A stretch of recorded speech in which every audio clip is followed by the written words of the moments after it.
ក្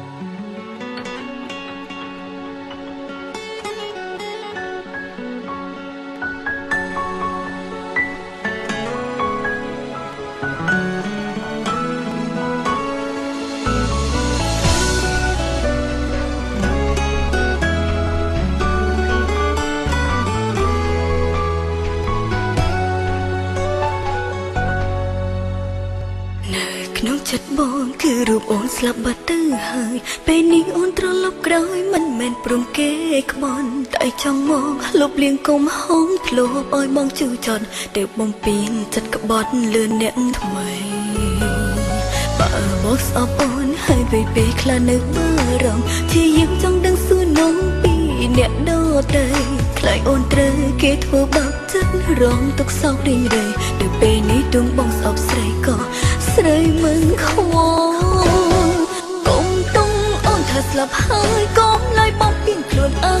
គឺបងមិនទាន់មានអ្នកផ្សេងជំនួសក្នុងចិត្តអូនត្រឡប់មកពេលនឹងចង់ផ្ដាំស្នេហាពិនចង់ឲ្យបងព្យាយាមឈប់គិតពីអតីតកន្លងចិត្តស្មោះអូននៅពេលនេះនឹងមិនប្រែក្បត់ថ្ងៃក្រោយអូនគ្រាន់តែចង់សុំឲ្យបងផ្ដល់ឱកាសម្ដងតែភ្នែកនាងជាមនុស្សស្រី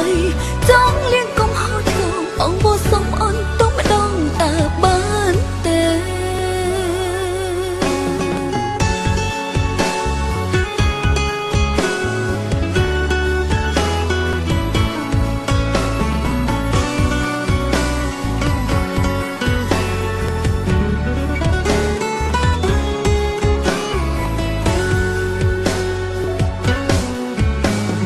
បើបោះស្អប់អូនហើយពេលខ្លះនឹកបារម្ភជាយើងចង់ដឹងសួរនំពីអ្នកដទៃ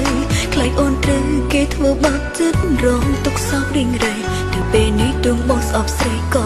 ស្រីមិនខ្វល់កុំតុងអូនថាស្លាប់ហើយកុំឡើយបងពីនខ្លួនអើគឺបងមិនទាន់មានអ្នកផ្សេងជំនួសក្នុងចិត្តអូនត្រឡប់មកពេលនឹង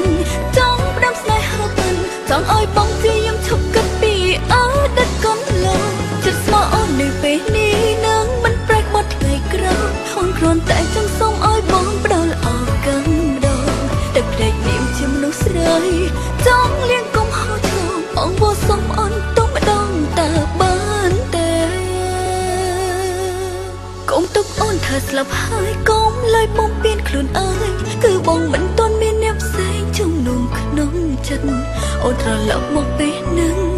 ចង់ផ្ដាំស្នេហាពិនចង់ឲ្យបងព្យាយាមឈប់គិតពីអតីតកន្លងចិត្តស្មោះអូននៅពេលនេះនឹងមិនប្រែក្បត់ថ្ងៃក្រោយអូនគ្រាន់តែចង់សុំឲ្យបងផ្ដល់ឱកាសម្ដងតែភ្នែកនាងជាមនុស្សស្រីចង់លៀង